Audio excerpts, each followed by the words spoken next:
नमस्कार, Rewa 24 city cable network के ताजा तरीन अंक के साथ मैं शैलेंद्र। सभी दर्शकों को होली पर्व की हार्दिक बधाई। सबसे पहले प्रमुख खबरें।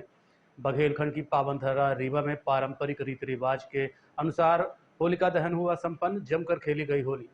होली के दौरान अस्पताल में लगा मरीजों का तांता। 24 घंटे में 700 अधिक मरीज पहुंचे अस्पताल। होली का त्योहार मातम में बदला। रायपुर करचुलियान में खेली गई खूनी होली।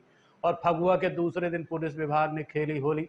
फिल्मी गानों में जमकर नाचे, एक दूसरे को गुलाल लगाकर दी बधाई। इन खबरों सहित अन्य खबरें अब विस्तार से। बघेलखंड की पावन धरा रीवा में बुधवार रात पारंपरिक रीति रिवाज के अनुसार विधिवत होलिका दहन संपन्न हुआ। श्रद्धा, उमंग और परंपराओं की इस अनुपम छटा ने समूचे रीवा नगर को भक्ति और हर्षोल्लास के रंग में सराबोर कर दिया। होली पर्व पर शहर के विभिन्न चौक चौराहों, मोहल्लों और मंदिर परिसरों में होलिका दहन के लिए विशेष तैयारियां की गई थी। वैदिक विधि विधान से पूजा कर होली की अग्नि प्रज्वलित की गई। रीवा सहित आसपास के गांवों में भी लोगों ने अपने परिवारजनों के साथ सामूहिक रूप से होली की पूजा अर्चना की। होलिका दहन के पहले परंपरा अनुसार गाय के गोबर से बने कंडों, उपलों एवं लकड़ियों से चिता सजाई गई। महिलाओं ने होलिका पूजन कर नारियल, जौ, गेहूं की बल्लियां एवं हल्दी चावल अर्पित किए। गांवों में विशेष रूप से होलिका मैया की जय के घोष के साथ नई फसल की पूजा कर अन्न की समृद्धि की कामना की गई।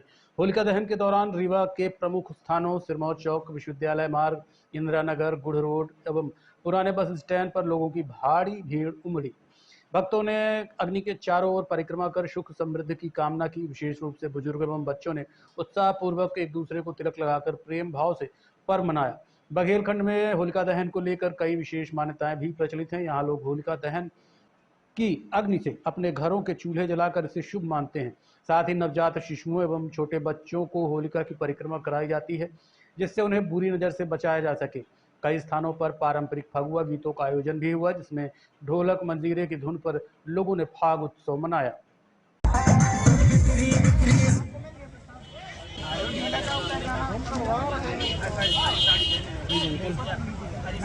ऐसा काम करेगा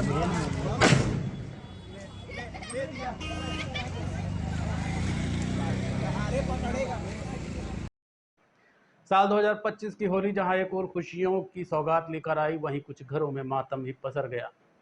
होली के दौरान रीवा जिले के संजय गांधी अस्पताल में भर्ती मरीजों के आंकड़े ये दर्शाते हैं कि त्योहारों के दौरान सड़क दुर्घटनाओं, मारपीट और अन्य घटनाओं में काफी लोग घायल हुए हैं। साल 2025 की होली जहां एक और खुशियों की सौगात लेकर आई, वहीं कुछ घरों में मातम पसर गया। बात अकेले संजय गांधी अस्पताल की करें तो यहाँ 700 से अधिक मामले आए, जिनमें से ओपीडी में 691 मामले पहुंचे, जबकि आईपीडी 140 पहुंचे। 176 लोगों की एमएलसी हुई है। वहीं अलग अलग सड़क दुर्घटनाओं में 3 लोगों की मौत हुई है। साल 2024 में महज 148 मामले ही ओपीडी पहुंचे थे, लेकिन इस बार हादसों में वृद्धि हुई है। इससे अंदाजा लगाया जा सकता है कि हमारा समाज किस ओर जा रहा है। नशा और गुस्सा दोनों ही लोगों के बीच बढ़ गया है, जिस वजह से हादसे, झगड़े और मारपीट की दुर्घटनाएं सामने आती हैं। खुशियों का त्योहार मातम में बदल जाता है। ये आंकड़े त्योहार के दौरान बढ़ती दुर्घटनाओं और हिंसा को दर्शाते हैं, जो अक्सर शराब के नशे, तेज रफ्तार वाहन चलाने और झगड़ों के कारण होते हैं। प्रशासन और लोगों को सतर्क रहने की जरूरत है, ताकि ऐसे हादसों को कम किया जा सके। लगभग 640 मरीज हमारे यहाँ भारतीय मतलब ओपीडी में आए हुए थे कल होली के दिन में, और इसमें सभी बीमारी आदि सबके मरीज हैं, सभी कुछ हैं इसमें। और लगभग 130 मरीजों को भर्ती किया गया था। इसमें बीमारी आदि से संबंधित ही हैं मरीज। हमारे यहाँ 3 डेथ 24 घंटे में हुई है। इसमें से 2 एक्सीडेंट्स के बताए जा रहे हैं, एक अभी कारण मालूम करना है। और बाकी व्यवस्थाएं सब ठीक थी इस बार? हाँ, बाकी व्यवस्थाएं ठीक थी। पुलिस ने हमारे लिए अस्पताल में अलग से व्यवस्था की थी। 4 पुलिस के सिपाही हमारे यहाँ 7 नंबर वार्ड में लगाए गए थे। इससे काफ़ी अच्छा रहा। नशे वाले लोगों ने ज़्यादा उपद्रव इस टाइप का कुछ नहीं किया। अस्पताल में शांति रही काफ़ी कुछ। सभी डॉक्टर मौजूद थे? हाँ बिल्कुल, सभी मौजूद थे। रीवा जिले के रायपुर करचुलियान में 13 मार्च की रात खून की होली खेली गई। रायपुर करचुलियान थाना क्षेत्र अंतर्गत ग्राम पंचायत गोरगांव 165 में अश्विनी तिवारी के ऊपर प्राणघातक धारदार हथियार से हमला किया गया। 13 मार्च को शाम 8 बजे तकरीबन भगवान दीन पटेल एवं उसके लड़के शिव कुमार पटेल, राजकुमार पटेल, राजेश पटेल, रमाकांत पटेल द्वारा घर में घुसकर हमला किया गया। घटना के समय घर में महिलाएं और छोटे बच्चे भी मौजूद थे, जिन्हें भी जान से मारने की धमकी दी गई। आइए जानते हैं क्या कहा पीड़ित ने खुद उसी की जुबानी। मामला ऐसा है कि हमारा घर ग्राम व्यवहारा में है और हम घर बना के गुड़गांव 165 में अपने बच्चों को पढ़ाने के लिए यहाँ कीचड़ होता है, मकान बना के रहते हैं।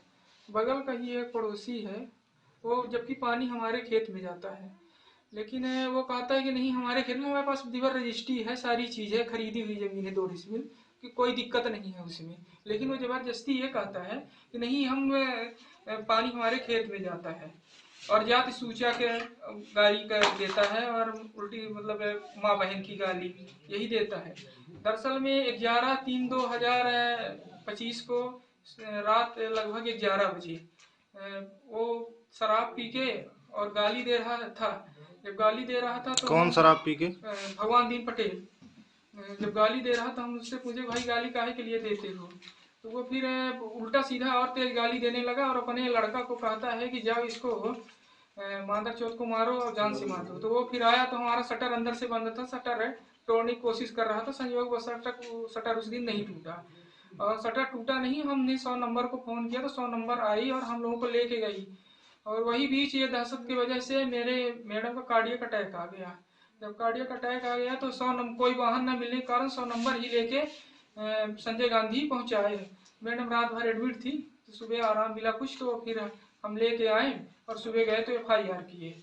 जब हम FIR कर दिए तो शाम को फिर क्या होता है वो उस दिन तबीयत न ठीक होने के कारण हम भी नहीं गए। शाम को फिर वो दूसरे दिन लगभग 13 तारीख को दूसरे दिन हमारे यहाँ घर में आया और आने के बाद हम बैठे थे 7-7:30 बजे का लगभग टाइम था। गाँव अपने व्यवहारा आने वाले थे परिवार सहित सब कोई होली मनाने के लिए, लेकिन वो पहले से ही प्लानग्रस्त था। तो मैं अपने बालक को ऐसे हंसने लगी घर और नहीं जाएंगे, वो सुन रहा था चल घर और नहीं जाएंगे। पहले वो रास्ते में मारने के लिए विचार बनाया बैठा था, जब जान गया कि अब ये नहीं आएंगे तो फिर अंदर घुसाते हैं 3 लोग। पहले आता है हमारे पास शिव कुमार पटेल, तो कहता है कि नरे मादक चौथ FIR काहे कर दी है हमारे बाप के नाम का। भैया सब फगुआ के दौरान इटाहा गांव में पत्थरबाजी की घटना सामने आई है जिसमें 3 लोग घायल हुए हैं। विश्वविद्यालय थाना अंतर्गत इटाहा की रहने वाली उषा साकेत ने बताया कि उसके दामाद अमन साकेत के ऊपर गांव के ही कुछ दबंगों ने हमला कर दिया। उन्होंने बताया कि उनका किसी से कोई विवाद नहीं था। जब जान बचाने के लिए उसके भाई और पति गए तो दबंगों ने उनके ऊपर भी ईंट पत्थर से हमला कर दिया। उषा का कहना है कि हमारा किसी से किसी भी प्रकार का कोई विवाद नहीं है, फिर भी ये हमला हुआ है। वहीं आरोपी नशे में बताए जा रहे हैं। हमारे पति का हमारे दामाद हमारा 2 जगह घर है, एक जगह हरी बनी है, एक जगह मतलब पुराना खेर है। तो हमारे पुराना खेर से हमारा दामाद चले आए थे हरी में, पुराने खेर में रहते तो हम शादी के बच्ची के, तो हमारे दामाद को मारने लगे, ईंटा पाथर से मारने लगे। कई लोग खाने लगे, खा रहे हैं, कई धौड़े हैं, मारे पकड़े के दामाद का पकड़े के धौड़े हैं। तो हमारे दादा भाई अजीत का हमारे बड़े लड़का का मारी, पहले पापा का मारी नहीं, फिर पापा के पकड़े धौड़े हैं तो हमारे अजीत का मारी नहीं, अयामन के हमारे दामाद के पाथर मारी नहीं, ईंटा मारी नहीं, मुड़े में कपारे मारी नहीं। और इनको क्या जो इनको मारी नहीं, ईंटा से मारी नहीं, ईंटा से मारी नहीं। पहले दामाद का मार लगे, फिर दामाद का बचावे तो ईंटा से मारी आए, बाका से ईंटा सब कुछ सामान लाई रहे हैं। ये जो घायल है क्या नाम है इनका रमेश साकेत नाम है और दामाद का अमन साकेत नाम है, और एक घायल अजीत साकेत जी। मारने वाले कौन? मारने वाले आरोपियों का नाम?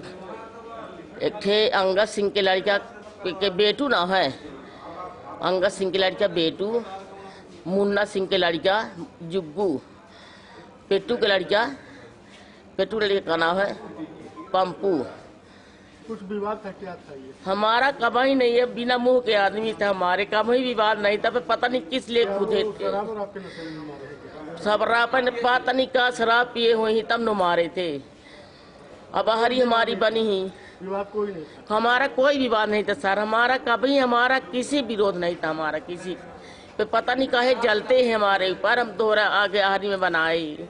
होली के दौरान चाकूबाजी की घटना प्रकाश में आई है। मामला सिविल लाइन थाना अंतर्गत बड़ी पुल के पास का है। मामले को लेकर पीड़ित शेख सोगेते ने बताया कि होली के दिन वो लोग बाहर होली खेलने के लिए निकले थे, तभी घर से छोटी बहन का फोन आया कि कुछ लड़के अमन को चाकू मारने के लिए ढूंढ रहे हैं।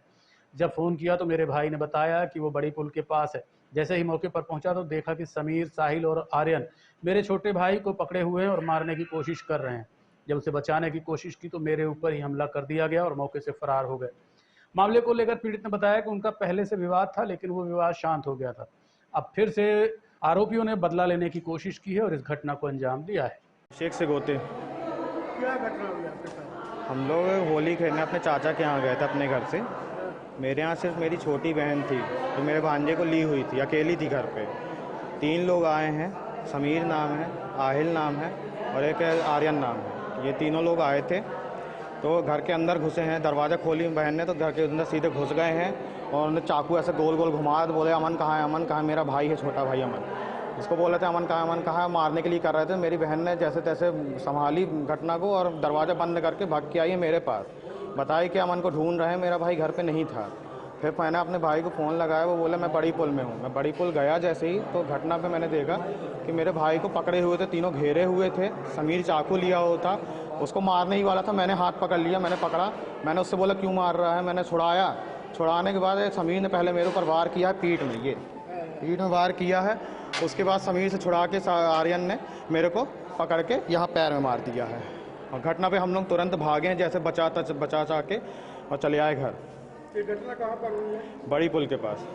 बड़ी पुल कब्रिस्तान? जी जी, कब्रिस्तान के पास नहीं, बड़ी पुल के जो जस्तम के लिए रोड जाती है वहाँ पे। नीचे ढलान? हाँ, जस्ट जैसे ही नीचे जाने को रहता तो बगल ही में। आप रहने वाले कहाँ के? मलयान टोला तरहटी 32 वार्ड के।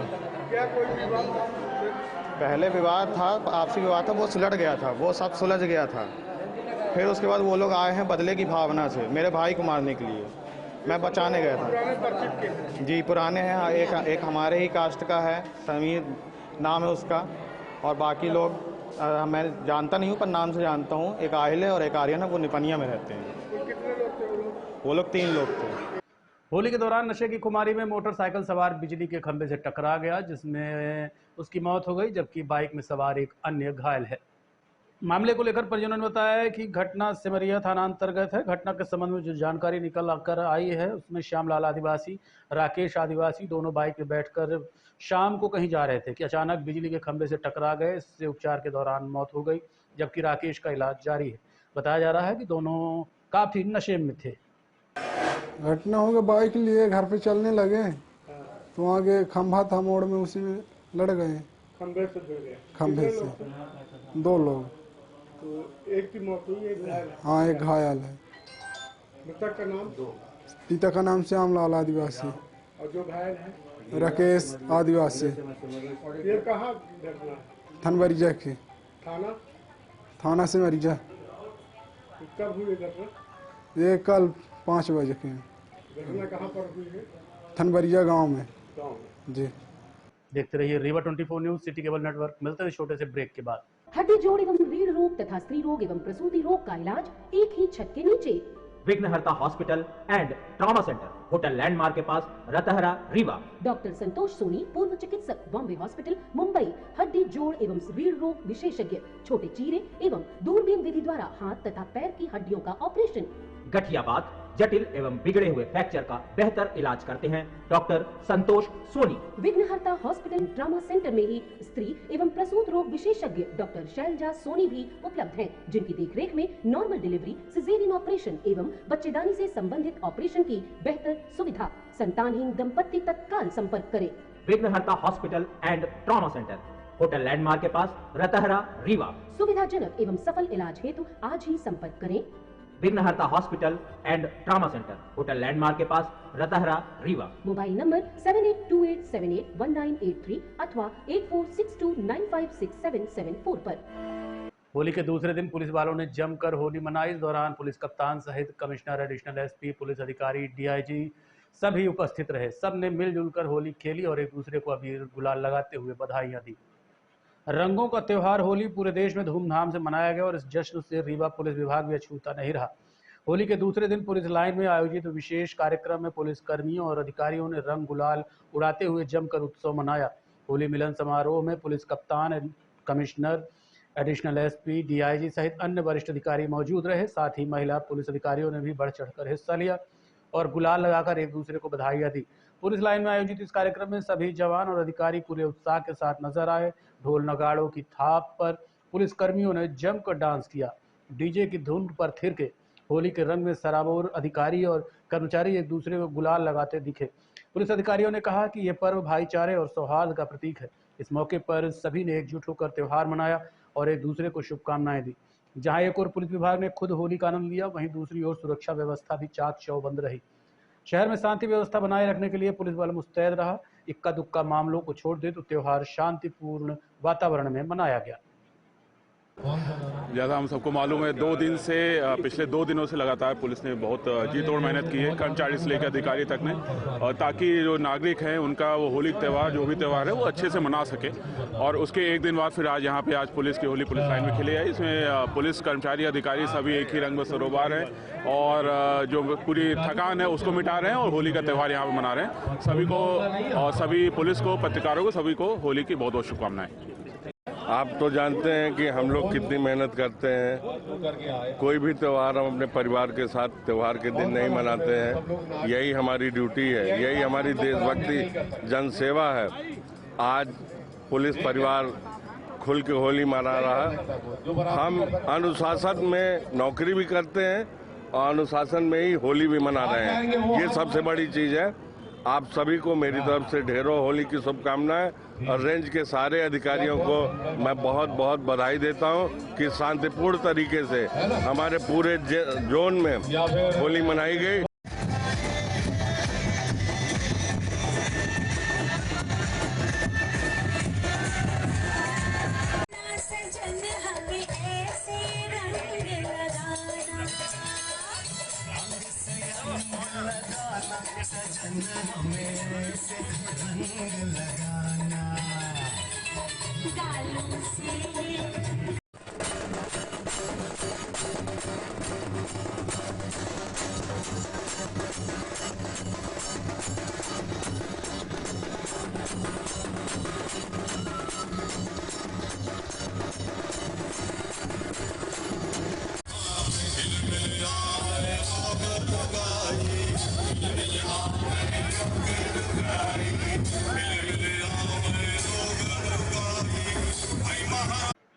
रीवा शहर को सुंदर सुरक्षित बनाए रखने के लिए निगम आयुक्त सौरभ सोनवड़े ने क्या अपील की है, आप खुद सुनिए।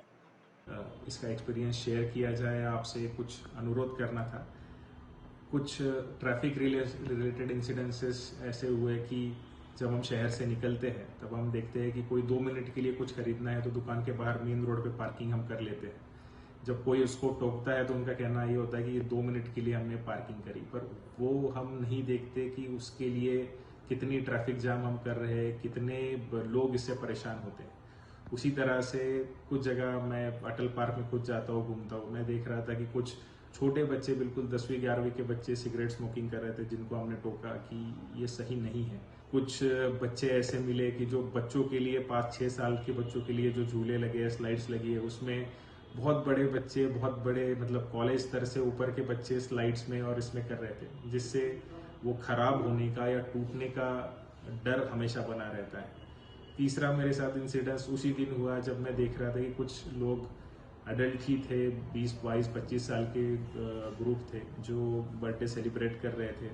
उसमें गाड़ियां अंदर ले जाना जहां अलाउड नहीं है, और जो गार्ड ने टोका उनको, तो गार्ड के साथ उनको अच्छा नहीं लगा कि गार्ड ने टोका, तो उनके साथ उसका झगड़ा हो रहा था। तो कुछ एक चीज़ें ऐसी होती है कि हम सक्रिय नागरिक बने, हमारे जितने राइट्स से अधिकारों की हम बात करते हैं। जैसे मैंने किसी को टोका तो उनका कहना था कि हाँ ठीक है, हमने तो एक ही बार किया, लेकिन ये प्रॉब्लम्स भी हैं। तो हम कोई गलत चीज़ कर रहे हैं, उसको जस्टिफिकेशन और कोई गलत कर रहा है इसका कभी नहीं हो सकता है। दूसरा, मैं बाकी लोगों को भी बताना चाहूँगा, जो पब्लिक फैसिलिटीज़ बनती है वो आपके सुविधा के लिए बनती है, तो ये हमारा कर्तव्य है कि उसको मेंटेन करें। कोई भी शौचालय हो, कोई भी पार्क्स हो, उसमें जो इंफ्रास्ट्रक्चर लगता है, कुछ बच्चों के लिए लगता है तो बच्चों के लिए यूज़ होना चाहिए, पर जो आम नागरिक वहाँ घूमते रहते हैं उनका भी ये दायित्व होता है कि वो टोके। ऐसी गलत चीज़ें अगर हो रही है, कोई कचरा फैला रहा है, कोई ऐसे बच्चे जो गलत दिशा में जा रहे हैं उनको टोकना, तो टोकना बहुत ज़रूरी है। जो बाकी लोग, भले ही कई बार हम बोलते हैं कि हम ये गलत चीज़ हम तो नहीं कर रहे हैं, तो आपका खुद का दायित्व तो निभा रहे हैं, नागरिक है आप रीवा के, तो उसका दायित्व निभा रहे हैं, लेकिन आप सक्रिय नागरिक बने, यही मेरा आपसे अनुरोध रहेगा। ताकि सिमरिया विधायक अभय मिश्रा ने मुख्यमंत्री को धन्यवाद ज्ञापित किया है। साथ ही रीवा में लगातार जमीनों की खरीद फरोख्त को लेकर भाजपा सरकार पर हमला भी बोला है। क्या कहा, जानने के लिए आपको लिए चलते हैं सीधे पत्रकार वार्ता में। सुख शांति रहे हमारे रीवा में, ईश्वर की कृपा बनी रहे, हम जनप्रतिनिधियों को सद्बुद्धि मिले कि हम सही दिशा में काम कर सकें। हम सबका दायित्व बनता है कि रीवा को नशाखोरी से बचा सकें, कोयक से बचा सकें। यहाँ जो ये गली गली पैकारी कराकर बेरोजगार युवाओं के साथ तमाशा हो रहा है, नशेगत अपराध हो रहे हैं। आपने देखा है रीवा में किस तरह से बच्चों के साथ घटनाएं हुई, कोई एक सिपाही तक लाइन अटैच नहीं हुआ। बड़ा शर्मसार होते हैं, पर क्या करें। तो ईश्वर से ही प्रार्थना है कि तुम ही कुछ करो। और दूसरी बात, रीवा में अगर कुछ नया न मिले तो जो हमारा बचा कुचा, हमारे पूर्वजों की ज़मीन संपत्ति, शासकीय संपत्तियां हैं, अब खैर अब उसमें बोलने कोई फायदा नहीं, सभी बिक गई। अब कुछ लूटने को बचे ही नहीं तो ईश्वर से वो भी प्रार्थना करता कुछ बचा दो। पर अब बैजू धर्मशाला भी बचा, उतने के लिए कर रहा हूँ। केंद्रीय पुस्तकालय की 2 तो बचा ही देना। और अभी विधानसभा से आया हूँ, होली मैं नहीं मना पा रहा हूँ क्योंकि मेरी माँ इसी वर्ष वो हुई है। पर अभी मुख्यमंत्री जी ने बड़ी कृपा की है। मैंने लेटर लिखा था तो उसमें उन्होंने कहा था कि मैं वचन देता हूँ कि मैं ये बात दूँ। कहते हैं घोड़ा अड़ा क्यों, पान सड़ा क्यों, रोटी जली क्यों, क्योंकि बदली नहीं गई। अगर 20 वर्ष एक ही सत्ता होगी, एक ही व्यक्ति शासक होगा, तो उसी के नुमाइंदे मंत्री होंगे, उसी के नुमाइंदे अधिकारी बैठे होंगे, उसी के नुमाइंदे नीचे बाबू तक होंगे, उसी के नुमाइंदे प्रभारी मंत्री बनेंगे, तो फिर लोकतंत्र बचता नहीं।